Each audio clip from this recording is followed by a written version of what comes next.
ask questions at the end. Questions also can be put in the chat.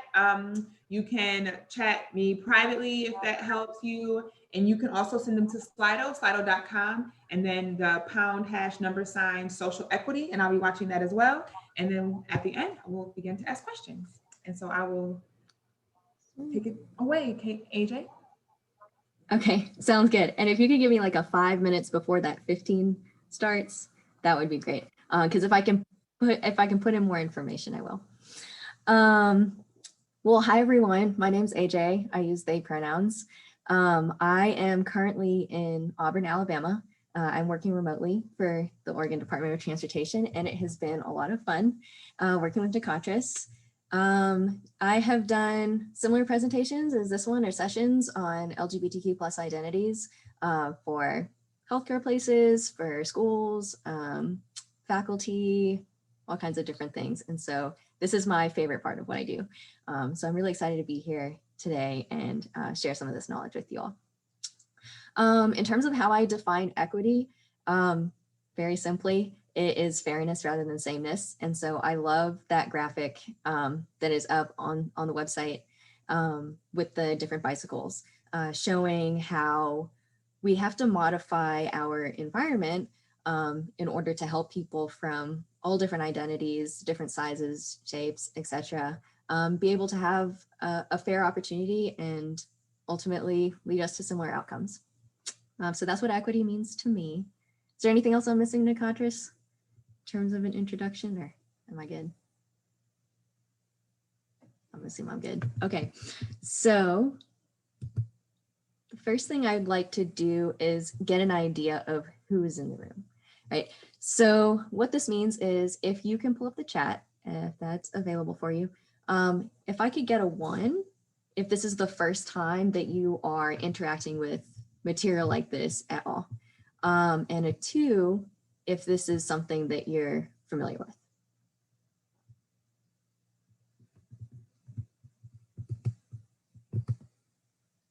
Awesome. Okay. All right. So we got a bunch of 2s and some 1s. So we'll definitely make sure I adapt that accordingly. Cool. Good to know. Always know how to tailor how far to go. Okay. So the objectives for this session are first to understand that that's supposed to be lots of spelling mistakes. Understand the difference between sex, gender, gender identity, and gender expression. 2 is to understand the significance of pronouns, and then also to learn when, how, and where to use them. Right? And because we have a lot of 2s, if we have time for more information, I'm happy to do that. Just let me know. One important thing that I would like us to keep in mind is that I am not here to change your beliefs, but to help you with behavior, right? So it is interacting with people of different gender identities and knowing how to communicate with them in an effective and inclusive way. With impact and intent, our intentions are often really good because we're good people and ODOT is full of good people, but our impact does not always meet that. And so it's important to take into consideration what the impact of our behavior and our language is.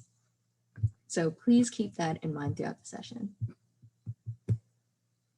All right, and community agreements. So this one's not up there, but if you have the capability to turn on your camera, that is definitely preferred for me, just so that I can, kind of get an idea and see who else is here, not just talking to a blank screen. Thank you. Look at all these beautiful faces. Okay, so in terms of community agreements, the first one is, well, let me back up.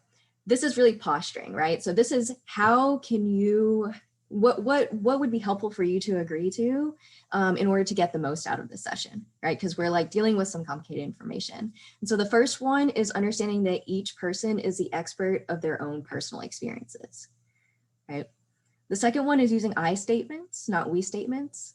The reason for that is that you want to own the way that you think, what you're talking about, your own experiences, right? Rather than like speaking on behalf of people, which is what we statements tend to do. Being present and participating, there is a stream throughout this presentation. In order to get slide 3, you need to see slide 2. So please be present with me. The next one is practice holding complex thoughts. This is going to challenge some of the ways that we have been taught to think about sex, gender, and gender expression, gender identity, right? And so sometimes the reason why it's difficult to understand or it's not quite coming together is because it's a complex thought. So just practice holding it. That doesn't mean that you shouldn't ask questions. If you get lost or you have questions, it is a brave space. Now is the time to ask those questions.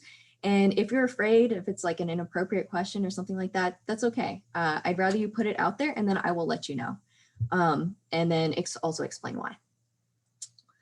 The next one is listening, last one, is listening to understand, not to respond. So it's really easy in DEI sort of sessions to be thinking like, well, I don't agree with that because of this, or this is what I learned about this, so like, why is that not line up or whatever? But what it comes down to is if you're listening to understand, you're not hearing yourself respond, even if it's internally, right? So just like give it a real shot. And then if you have questions, of course, let me know. Does that sound good? Does anyone have anything they want to add or any clarification? I don't know where my chat box went. Okay, so we are, oh, let me pull this chat. Okay, cool. Nakaka says good. All right, so Gender Unicorn. This is a tool that was made by the Trans Student Educational Resources. It is widely used to do LGBT education. And me and some colleagues made some modifications to kind of update it. And so that's one thing that's important to note about LGBTQ+ issues is that it's continuously being updated in terms of language and vocabulary. Where we are today, so we have down here romantically and emotionally attracted to, sexually and physically attracted to. That's what we call sexuality. All of that encompasses sexuality. That's not what we're talking about today. That is a different session. Today we're talking about gender, which is all up here, right? Gender identity, gender expression, and then also sex, because we often conflate those two terms. I am going to use myself as an example because that tends to make it much easier for people to understand. And something I'm comfortable with.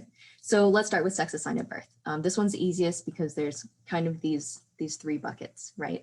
So when a baby is born, or I guess now, if you see an ultrasound, a doctor or nurse will look at it and then say, oh, it's a boy or it's a girl.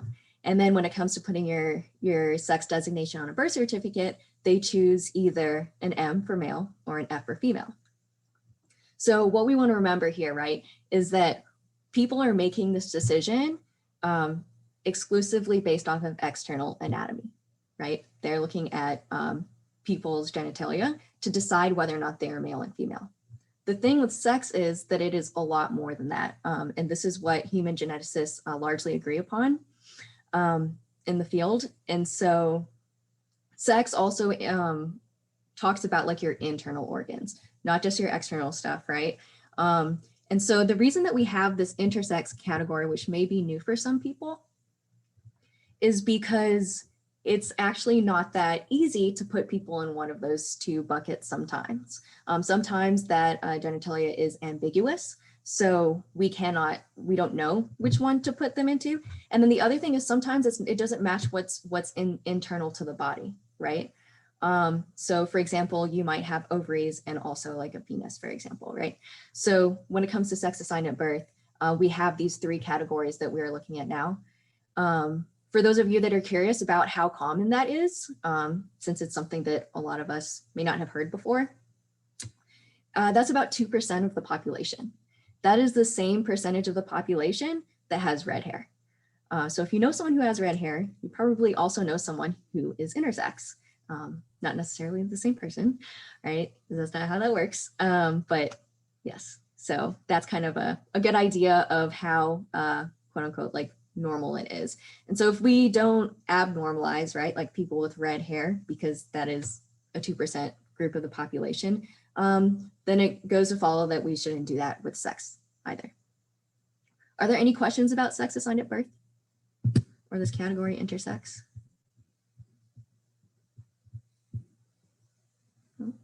Okay. Okay. So then we have, moving to gender identity. I did see one thing in the chat. Let me see. Okay, cool. Glad this chat was helpful. So gender identity and gender expression is where we'll move next, right? One really easy way to think about this is very simplistic, right? Is that sex is between the legs and gender is between the ears. So gender is your internal concept of self. It's how you see yourself to be.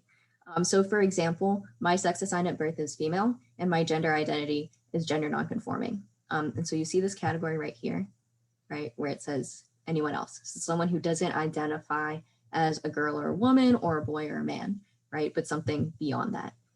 One other thing I really want to highlight is that these are sliding scales, and it doesn't have boy on one side and girl on the other. It's not necessarily one or the other. It can be a combination of two or something else entirely.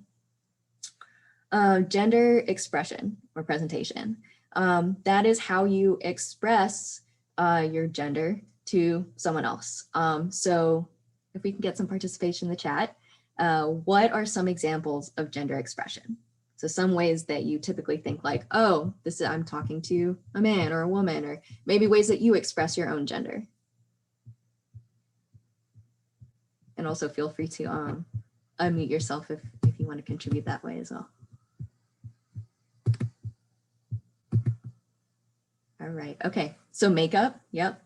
Style of clothing, we have some skirts in there, dresses, maybe a tie, mannerisms, yep. How you speak, yeah, the intonation of your voice. What else? How you refer to yourself, hairstyle, right? And so we have these stereotypes around gender, right? Like we're expected, we typically understand, you know, like men to be wearing a suit and a tie if they're doing like a professional presentation, and have larger feet, short haircuts, all that kind of stuff, right? And so these are different ways that people are expressing gender. This does not always align with someone's gender identity. And so that's why these dotted lines right here are really important to note, right?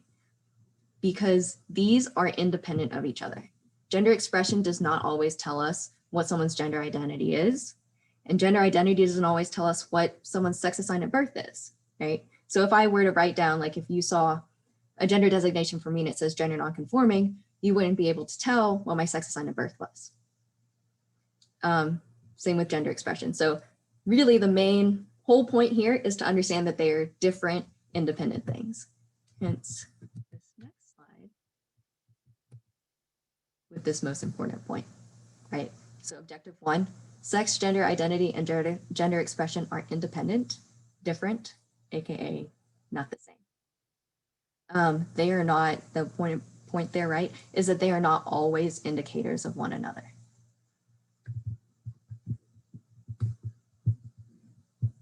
Yes, Cam, facial hair as well. That's a good one too, in terms of gender expression. Okay, so in some important concepts to understand gender identity beyond what we have typically been taught, right? So girl or boy, man or woman. So these are the three key things that I think is important to know to understand gender identity along a spectrum. And so the first is cisgender and transgender, those two terms. Gender is a spectrum, which we'll go over to the term non-binary. And so I've seen that in some of the forms in ODOT.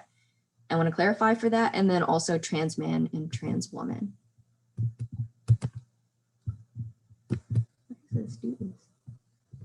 Oops. Okay.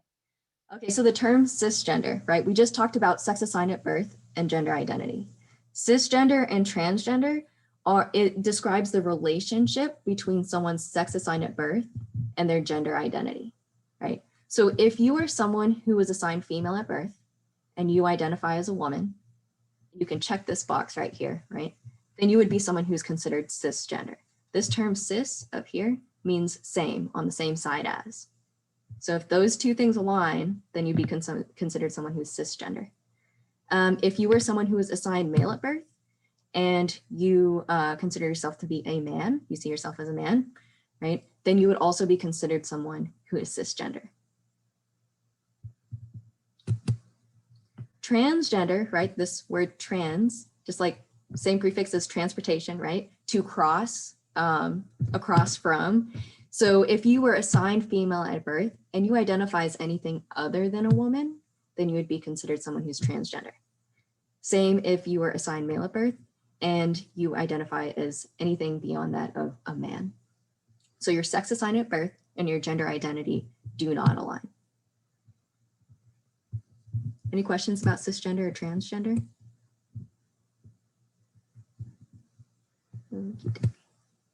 All right, binary and non-binary. This is my favorite slide. So if I can get some volunteers, let me put these up here, for your favorite color. Just share out or put in the chat what your favorite color is. Purple. Cam, I didn't hear you. What did you say? Purple. Purple. Okay, cool. So that's easy. I'm putting Cam in purple. All right. We have Karen says green. That's like closer to purple. So purple. Wesley's on red. Got Bonnie on red. Sarah's on blue. Okay, so also purple. Black, closer to purple. Jessica, got you there. Pink is more red. So Alexis, right? And so basically what I'm doing is I'm pushing you all into one of these two categories. And so what binary means is that there's these two distinct categories. And what we do often with gender is that we say you're either a man or you're a woman. And so we put you into these two categories and say, okay, well, if you like green, that's like close. I mean, I don't really know where that goes, right? But it's like close enough to purple, so we'll just put you there. Or like blue, we'll just go ahead and stick you in that bucket too. And what it does is it limits us in the same way that it limits us with our favorite colors. So binary means two separate buckets, and non-binary means that we have all of these possibilities in between that, right? And so it lets us appreciate, right, the whole spectrum of colors that exists out there. And in the same way that I wouldn't be like, so-and-so, your favorite color is not actually green, it's purple, or it's not blue, it's actually purple, right? We don't want to argue with people about how they identify. What we have seen throughout history is that there are people who have always identified outside of just this binary sort of gender. And so that's what the term non-binary means. Anything other than man or woman, trans man, trans woman, cis man, cis woman.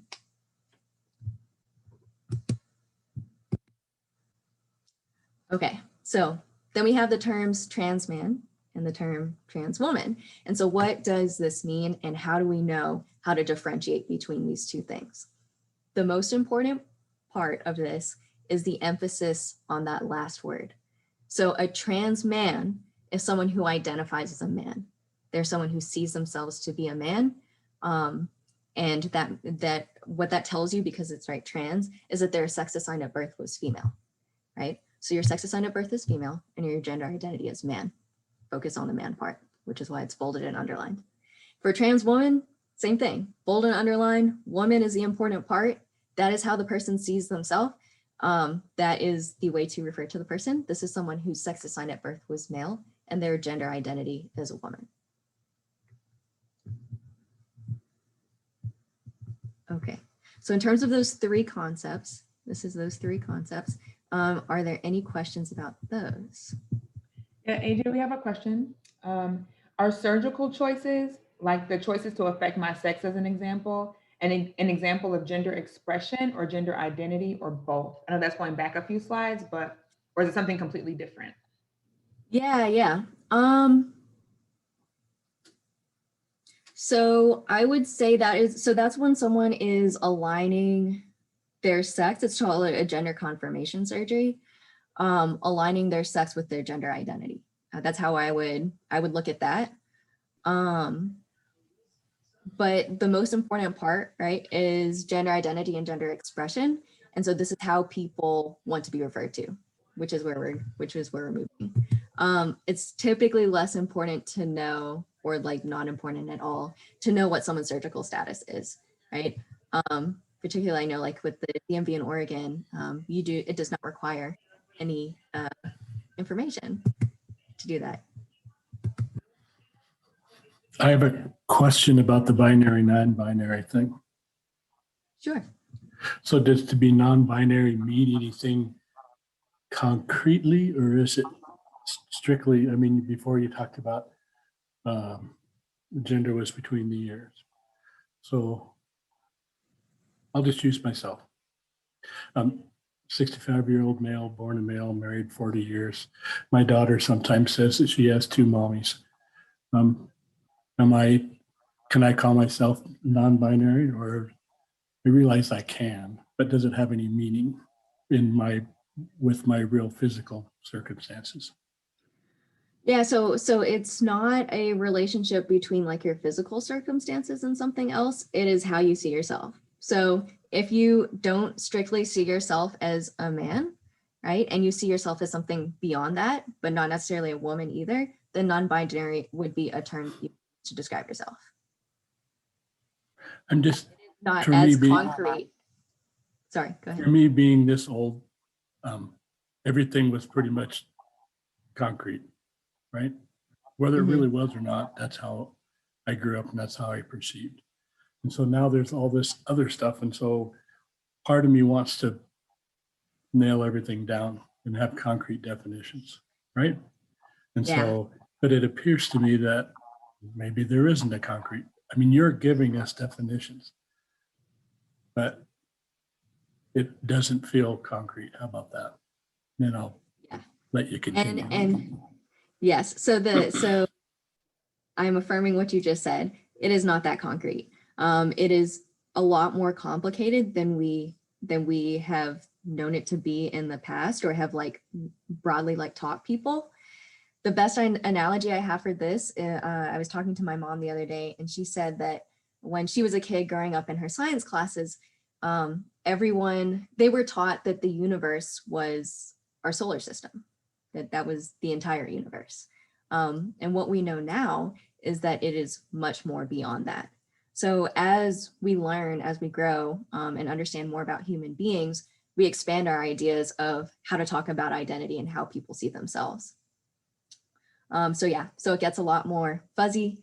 The other thing that's important is that definitions serve particular purposes. And so they can be helpful, but they don't always line up. Sometimes we're working with different definitions, right? So when it comes to knowing all these different terms, it is not important that you know the definition of every single term that's out there. What is important is how to ask about it. And so that's what we're moving towards right now, is how do we ask about these things? How do we do this in a respectful way? And one of those important things is pronouns. The reason why pronouns are important is because in our language, right, in English, we gender people, like there's a gender associated with different pronouns. So she pronouns, for example, is typically associated with women and more feminine people. So we would say something like, she is speaking, I listen to her, the backpack is hers, right? And then him, he, him, his is typically associated with men or more masculine people. So now we also have they pronouns. It is something that is actually not new to the English language to be used as a singular pronoun. And it was, what do you call it? The word of the year for Merriam-Webster, I think in 2017, the singular they. And so it is a gender neutral pronoun, right? So it does not push people towards like feminine or masculine, but lets them live in what Cam said, this less concrete space. And the reason that people would use something like that is because it's a better reflection of their gender identity. Often what people try to do is align their gender expression with their gender identity. And so for me, for example, because I am not a woman, but I also am not a man, right? They pronouns fit best for me because they are not strictly one or the other. There are other pronouns that are being used. So this is just like a preliminary introduction to those. They are called Z pronouns. And so they're pronounced Z, here, here's, or Z, zers, zers. And it is another form of a gender neutral pronoun. It's not as commonly used. And so you would say that like Z is speaking, I listen to here, the backpack is yours, right? The most common ones that you will interact with are going to be these top three. And you interact with they pronouns in the same way you would if it was multiple people, though you were talking about a singular person. It is also considered grammatically correct for they pronouns to be used in the singular form. recently had a meeting with someone who used, so I do not know how to pronounce those two. It's XI and XIR. But here's a resource. If you type that into your browser, that is always the place where I point people towards, right? So mypronouns.org has more comprehensive information. And so if you know you're using your pronouns and someone asks you like, why is this important? What does this mean? And you're like, ooh, I don't know how to answer that question. Your best place is going to be mypronouns.org. It does a really great job of explaining it. Good question. Sorry, I can't answer that. Although I do have a feeling like it's pronounced Z as well. Any questions about pronouns?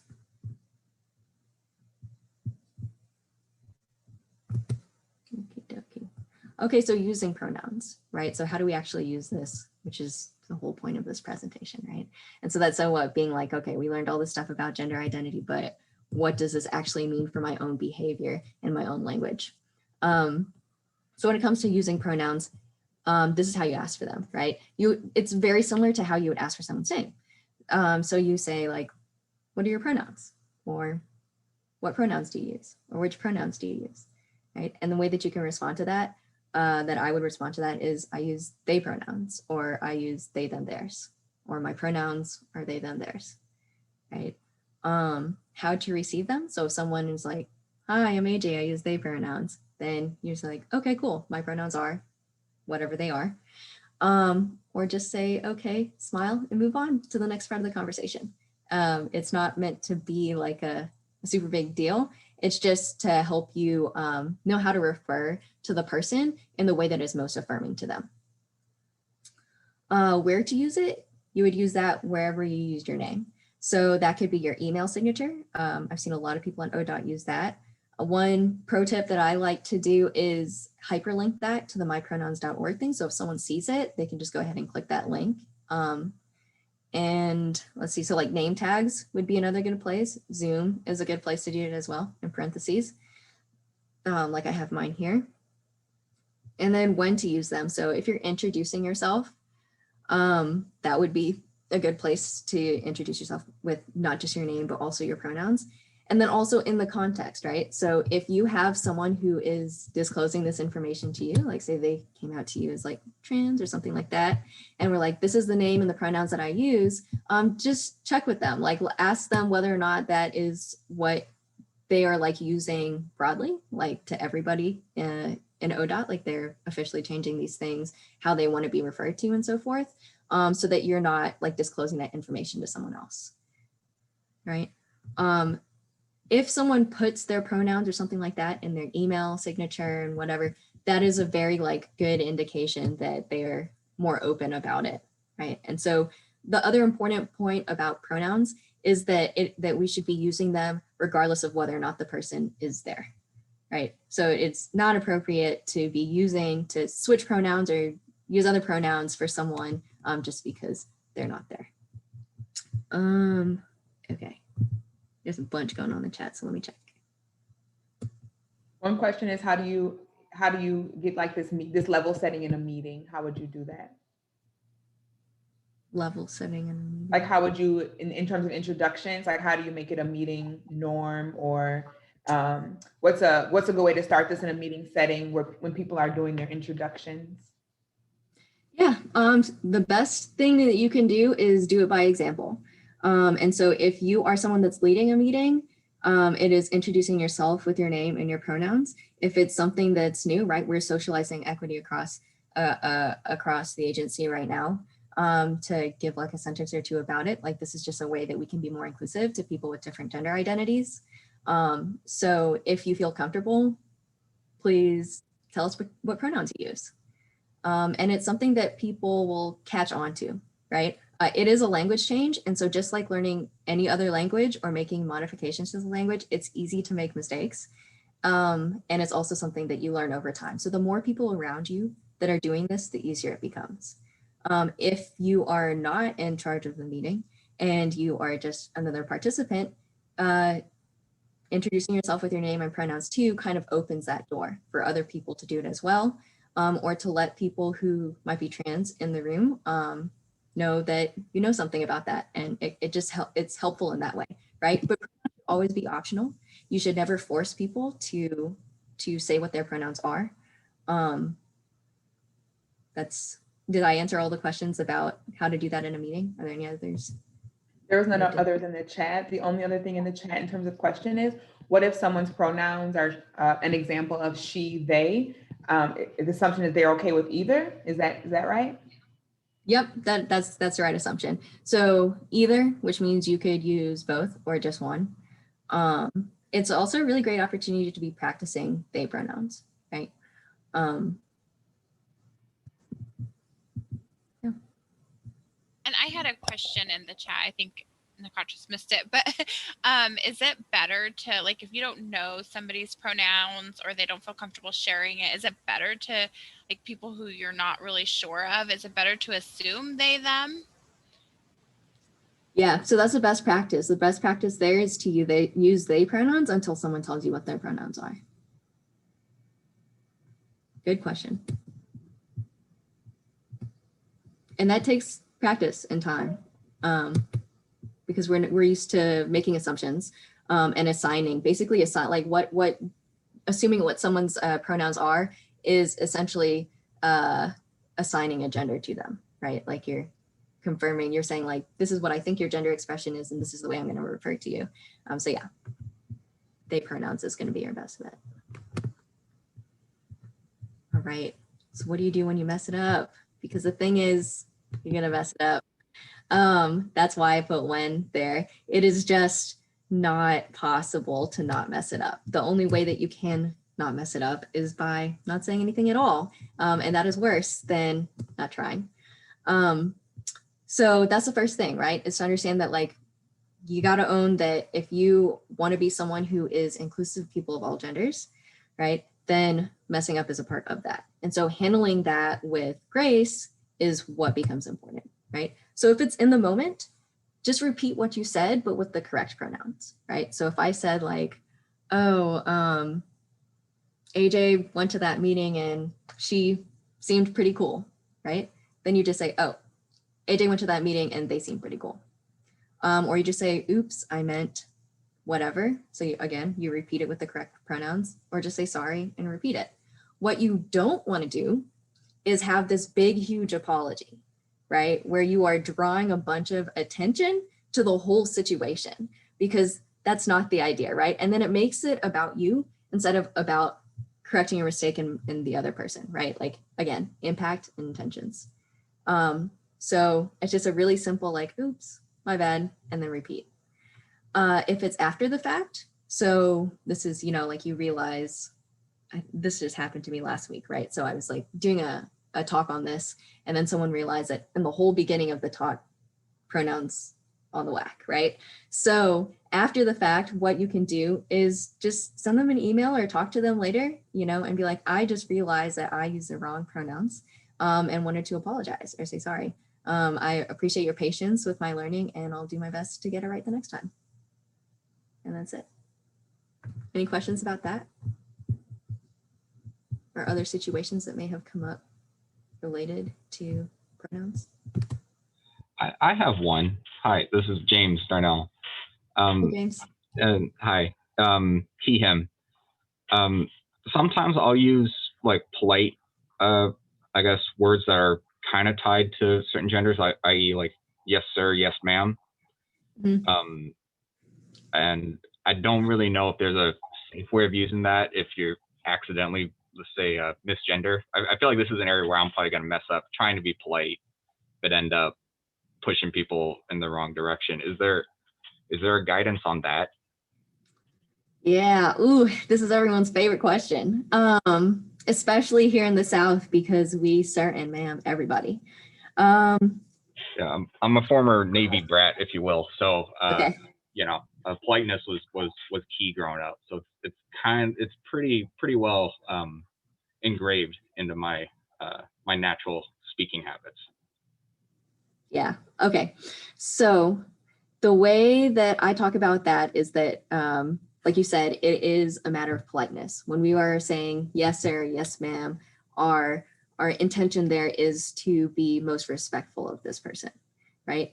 And sometimes using sir or ma'am ends up backfiring because it doesn't come across as polite, right? Again, intention versus impact. So what I do is read the room. So it just depends on your context, right? So within ODOT, when we're talking to other people in our crews and our divisions and our teams, etc., it's best to stay away from those types of things because we are socializing this new way of talking about gender and referring to people, right? But if I go over to, my neighbor who is Southern and elderly and is, great, then I'm going to say, yes, ma'am, no, ma'am. And so, yeah. And then the other thing is you can always just ask, like, is that okay? Like if I say yes, ma'am, or no, ma'am, I'm just trying to be polite. And then use whatever answer they give you, roll with that. Thank you. Sorry, also not a very concrete answer, but hopefully can give you some guidance. Just to chime in real quick, if I may, this is Jake Geisinger, also currently he, him, although still kind of trying to figure everything out. Okay. For me, it's been a real struggle similar to that last question to just drop those. And so that's something that I've been working on is I used to think they were necessary to be polite. Like if I was going to say, excuse me, sir. And part of that was working in public service back east. When I was interfacing with the public, I wanted to use it, as you've said, as a term of respect. And sort of coming to the realization that dropping it is not disrespectful. Like just saying to someone, excuse me, isn't disrespectful. Even though it, like in my head, it felt like it. And so it's been sort of a journey in learning that I can drop those and still be very respectful. So I don't know if that helps or not. I think that was great input.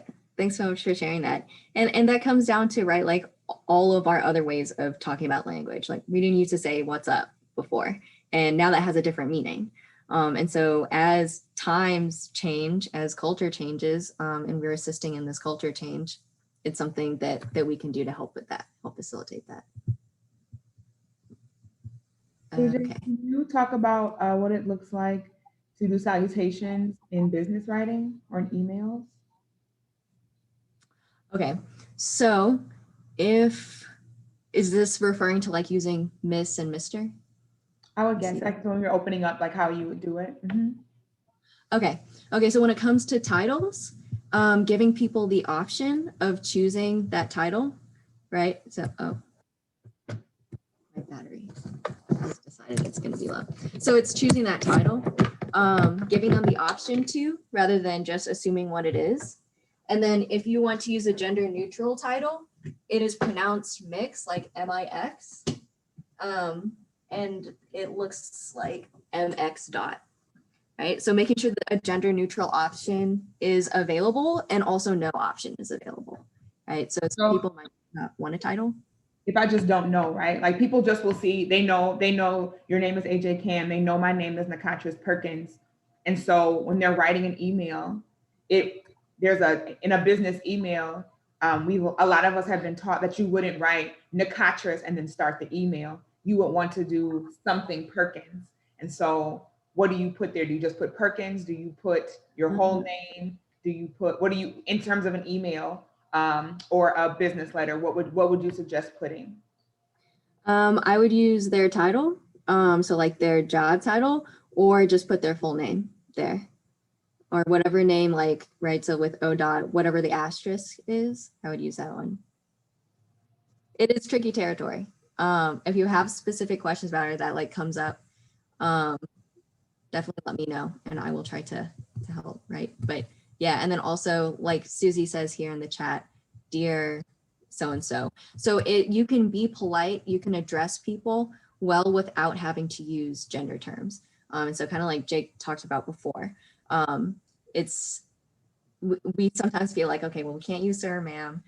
If we don't use sir or ma'am, then like that's not polite. But how you approach that, right, like is important. It is a lot harder over email. So yeah, like I would say, Assistant Director Perkins, for example, if I wasn't going to say Miss Perkins or Mr. Perkins or something.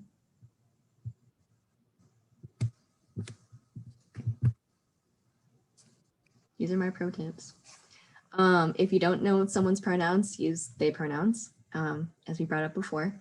Use a name that's with the asterisk, or whatever name is on the bottom of someone's email. So typically what someone would like sign their name with, that is the name that you want to use. If you do need a person's legal name for whatever reason, right? Like you're doing an official form or like a federal form or whatever, and you need someone's legal name, that's what you want to ask for. You want to ask for their legal name, not their quote unquote real name, because that is impolite. And just let them know, let them know that that is something that's what you need in order to fulfill that form. So this has come up in several situations with these types of things. And if someone changes their name, right, particularly someone who works in like DMV or something, and they've changed their name, if you really want to make their day, say congratulations. It's a big deal, and it's a long process in a lot of places. Maybe not Oregon, but I know here, I went with Georgia with a friend to Georgia with a friend to do it, and it was so hard. It was so hard to get that name changed, to get a picture changed. We had to go through 8 different avenues to make it happen. Say congratulations. They are showing you who their most authentic self is, and it's just an awesome way to champion somebody. Okay, let me see here in the chat. If you do explicitly know someone's pronouns, it's more acceptable to use those. Yeah, I would say so. Generally speaking, that would sound fine to me, right? Like if someone's using she or her, then you also say ma'am. I also know that here, sir or ma'am, I know that sometimes sir or ma'am is used for older people. And so there have been people who have been like, don't ma'am me, I'm not that old, yada, yada, right? So, it's variable, but generally I think you could assume that if someone used she pronouns, they use ma'am. And then similar with Mrs. or Miss, right? Having options so that people can say that, right? And if they introduce themselves with that title, then that's the title you should use. What other questions do people have?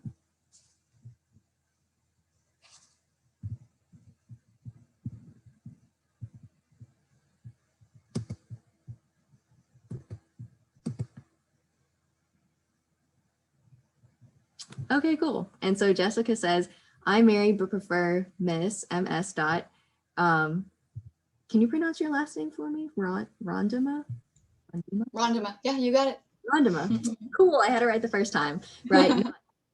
Right. And so again, showing that everybody has different preferences about how they want to be referred to, how they want to be called. And our best way, our most humanizing way to refer to other people is in the way that they want to be referred to.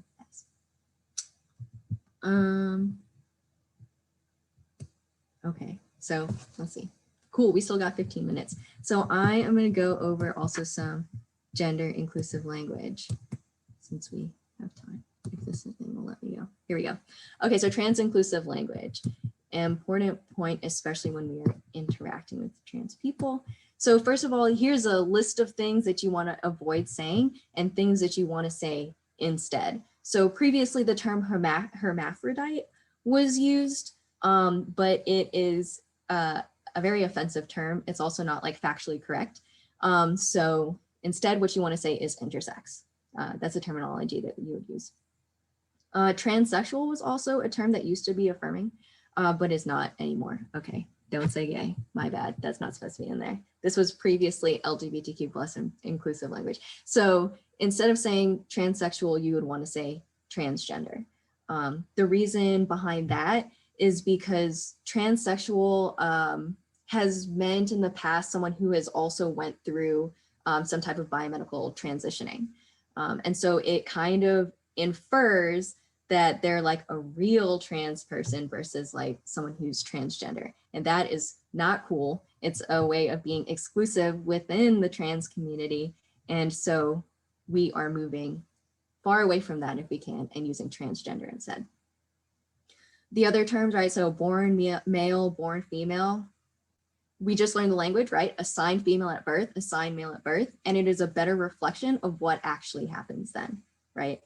Like we said, people make mistakes at the beginning, and we don't always know until people get older sometimes, right? A transgender, also not appropriate. A transgender person is what you would want to say instead. It is a noun, an adjective. It describes a person. And then you can also make it people focused, right? A person who's transgender. You don't want to say transgender people and normal people. Again, that is abnormalizing trans people when it is not something that is abnormal. We have seen it throughout multiple different cultures all throughout time. So it is not, I want to like debunk that myth that it is like a trend that is happening now. It's not. There is solid documentation of it in many different places. It's just that now we are using that terminology and being more open about it in our current society. So instead of transgender people and normal people, you want to say transgender and cisgender. You also want to avoid saying both genders or opposite sexes. And that's because it's more complicated than that, right? And we want to be inclusive of all people, so just say all genders. Ladies and gentlemen, again, right, we're in our politeness area and formal stuff. Boys and girls, guys, I use gender inclusive language, right? So stuff that doesn't gender one particular thing. So everyone, friends, guests, team, crew. Someone said y'all. Yeah, I love saying y'all. Lots of different ways that you can refer to everyone without, so literally everyone, instead of just like the ladies and gentlemen in the room. Because for example, that doesn't include me. Folks, also a great option. There's a new updated FOLX that people are using instead of FOLKS, and it is just an indicator that you know that there are more people beyond just men and women. And then I think, let's see. Go ahead. Can you actually talk a little bit more about that one? I've been trying to read about it a little bit more, but the folks with the S, because folks with the K and S isn't gendered, the X represents like, I know more people are here, but the other one did too, and I've seen articles that say both back and forth. Talk a little bit more about folks. Yeah, okay, so they are both gender inclusive. One is just it's kind of like if you had a pride flag on your desk. It's just an indication that you are making an effort to be as gender inclusive as you can be. So we're seeing it in like academic literature, but either is fine. Like if someone used FOLKS, that would not indicate to me that they're like not a trans inclusive person. That also goes with like people who don't share their pronouns. That doesn't necessarily mean they're not trans inclusive either. But it is just like a more explicit way of saying like, I'm trying to be inclusive of people with multiple gender identities and so forth. Does that answer that question? Yeah, I think so. And there's another question that says, is it okay to say trans instead of transgender, or is it better not to shorten it? No, trans is fine. Same with cisgender, you can say cis. It is not rude or disrespectful to say that at all.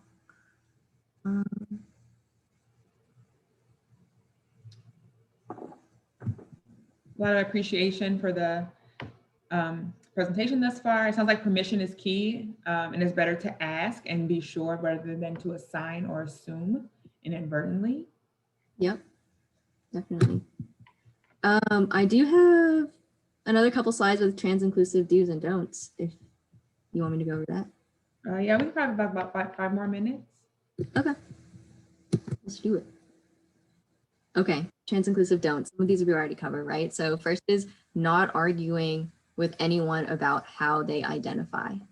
The reason why we would not want to do this is because there's literally no other outcome that can come, like that will come from that conversation except getting someone upset, right? Again, everyone is the expert of their own personal experience. If they identify in a particular way, then just refer to them in that way. It is not worth the argument, and also not okay to be telling someone that you know them better than they know themselves. Not outing anyone, right? So like disclosing that they are, say, trans, for example, to other people. So like, for example, if you know someone who has transitioned or they are a trans woman or a trans man, it's not appropriate to be going around like telling people that they're trans. That's their choice. Again, like assuming people's gender, like we said, ask. Not saying you look just like a real man or a real woman. This is usually done to try and compliment somebody, right? But it really backfires because it insinuates that they're not real. And so they are. And two, just if you're trying to tell them that they're beautiful, just tell them they're beautiful or handsome or whatever. Don't ask people about their surgical status because it's invasive, and you wouldn't do that if it was a cisgender person. So it's just not appropriate because it's none of your business. So don't do that. And then asking about a person's sex life or HIV status or anything like that, again, personal information, unless there's like a really good reason for you to know, AKA you're a doctor and this person's specific doctor and you're in a medical session, you probably shouldn't be asking for that. So it is being very cognizant about like, yeah, like what you should be asking, what you shouldn't. One good thing is just to like practice common sense. So if you wouldn't ask yourself, would I ask someone who's cisgender a question of this nature? And if you wouldn't, don't ask it. Can I ask a question? So Sure. Question is it okay to tell someone about someone else's preferred pronouns if they are open about them? And so I also want to ask, that was another question. That was a question in the chat. I will ask a follow-up question. I feel like I have, and so we'll just answer that first and then I have a follow-up. Okay. So is it to correct someone else's pronouns? Right. So if somebody says my pronouns wrong, is it okay? And you know my pronouns are she and her. Is it okay that you correct? I'm not present. Is how I read the question. Is it okay? Yeah. Yes. Especially if they're open about their pronouns and that person knows about their pronouns, or maybe they don't. But like, so for example, let's say it's me, right? I use they pronouns all across the board, family, friends, everybody. So if someone hears my pronouns being used and it doesn't hear my pronouns being used, right? And so like someone's using she or he pronouns, then yeah, you can just let them know, right? If you're not sure if that person is open about it, your best bet is not to say anything. And so ask the person, like I noticed that like in this context, someone wasn't using your pronouns and I wanted to know like if you'd rather like me help correct that person. And it shouldn't be like an aggressive correction either. It's just like like such and such person uses they pronouns or she pronouns or he pronouns. Other important point that question brought up was the term preferred pronouns. So preferred is not the term that we're using anymore. So scratch out preferred. Just use pronouns, use gender pronouns or chosen pronouns, right? Because we don't want to insinuate that it is your choice when to use someone's pronouns or what their pronouns are. It is just the person's pronouns. I saw the chat. Okay, you had a follow-up, Nicandros? Kind of, but it's okay. You can keep going. Okay. Okay, so real quick. So other things not to ask. If they will ever go back. Not an appropriate question to ask. That's kind of like, I mean, I don't really know how to. It's just rude because there are no cases of trans people who have decided that they're gonna go back, whatever that means, right? So in the same way that I won't think about how you know what your own gender is, right? Like it's not a decision. It's just a part of who you are. And you've always known that. It's just a matter of when you get the vocabulary to describe that, right? So me, for example, I didn't get that until I was in college. Doesn't mean that I wasn't gender nonconforming this whole time. I just didn't have the vocabulary to describe it. So asking if someone goes back, actually really just doesn't make any sense. When they decided to be trans, again, not a decision. It's just a part of who you are. What their real name is, again, legal name if you need it. If you don't need it, don't put it. What they looked like before. Also not cool because a lot of times that is not an affirming, a place where they felt totally comfortable expressing their gender in the way that they wanted to, right? So going through their social media to try and find what they looked like before and all that kind of stuff is also not cool. if it was easier to be lesbian or gay. So if you remember back to the gender unicorn slide, right? Sexuality is something that is different than gender. They are not the same things. And lesbian and gay are terms for sexuality, not for gender. So just because you're trans doesn't mean you're gay. Just because you're gay doesn't mean you're trans. Your partner must have been very open-minded. Okay, so what this does is it insinuates that this person is difficult to love. That is what is being communicated when you say something like that. So it's just better to avoid saying that. Or I wouldn't have known you were transgender, because that's kind of insinuating that you have this like idea of what a trans person looks like.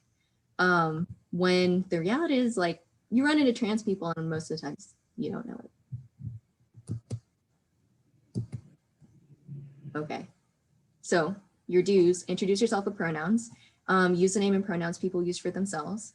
If you don't, you use they pronouns, or ask. If someone is talking negatively about trans people or using the wrong pronouns, again, right, like intervene. Just say like, hey, like, I don't think we should be talking about people like that. Or use such and such pronouns. I would appreciate it if you could just use the pronouns that this person identifies with.